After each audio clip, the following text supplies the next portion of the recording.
Good morning, and it's networking day. So I've just finished BNI. I'm heading into Venus in about 30 minutes. I'm not going to lie, I'm loving this whole do everything from home business. I managed to wake up early enough to get some housework done. I even did a workout before BNI. Did a quick sprint class at 6:00, which, you know, you'd never have the time to do in our normal world. So yeah, I've had a good morning. I did want to talk a little bit about what's happening in my world today. So if you don't know, BNI and Venus, they're networking groups, and the reason why you get involved with it is because as a small to medium business, you're often resource poor, and so a networking group is a fantastic way of having a whole bunch of people talk about your business and get referrals for you, and you get referrals for them. They live across the premise that give is gain. They are about working as a collaborative to support you being commercially successful. And so the stars aligned today, and it meant that today I was able to showcase my business. So every week in both the networking groups, you get a business that gets showcased. And so one of my groups has around 25, the other one has 15. So, you know, once every 15 turns you get a chance, or once every 25 turns, and it just so happened that the stars aligned for both groups to fall on the one day. It also aligned to the fact that I'm taking a training session tonight in Dubai for Find Fit People on Leaders Unite to Thrive. And in that I unpack 5 key concepts. So I shared a little bit about my COVID journey with my networking group, and I shared a little bit about the leadership training that I am taking this afternoon. But what I wanted to share with you guys is a story about a man called Frederick Douglass, who was born in 1838 and died in 1882.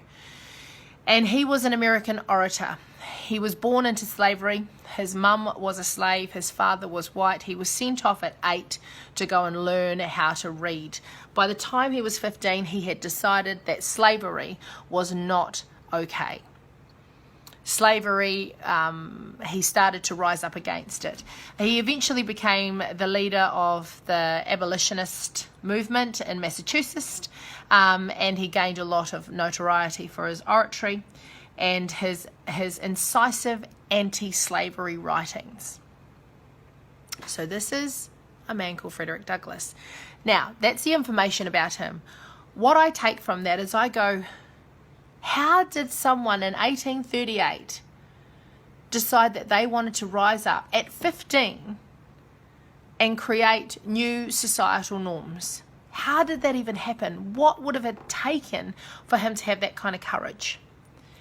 And I think about how internally he would have had to have this moral compass.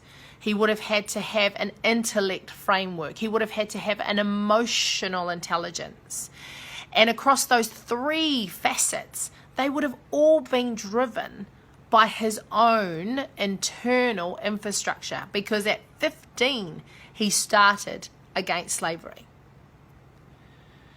And then that begs me to question,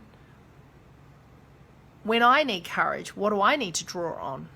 Because if this man who was born into slavery, who was told this is the norm, learned a little bit of stuff, but not a lot, and then at 15 decided to change the world.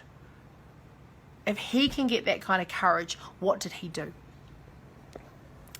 And I think about how that affects me and what I need to do to create a moral compass that allows me to drive towards this thing that I want.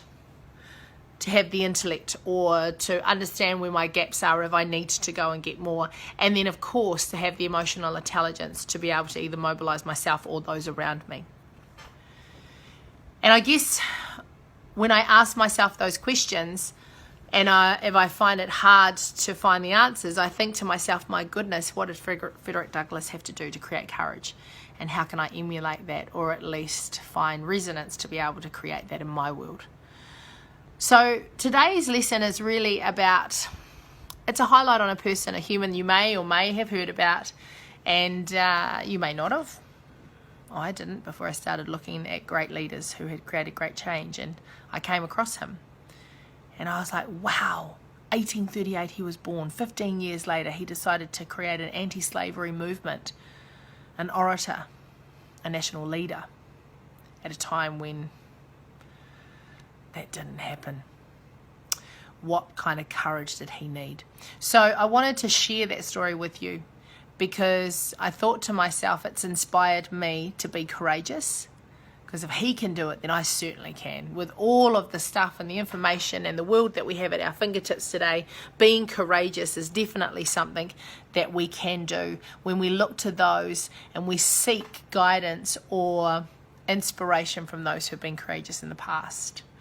I'm going to be unpacking courage alongside decisive clarity, passion and humility, and I'll be unpacking those 5 concepts in leadership tonight with the Fine Fit people, and then next Thursday. So please, if you want to be involved with that training, get registered. The registrations will not open for my training next week until Monday, remembering there are only 40 slots. And of course we are in the process of building a platform whereby that training will be available afterwards, but it will be available at a small cost. But ladies and gentlemen, have a think about that. Have a think about Frederick Douglass and how he had the courage to change the world at 15. Man, what would you do with that kind of courage? What would you make happen in your world? Love you all. Have a think on that, and I'll see you tomorrow.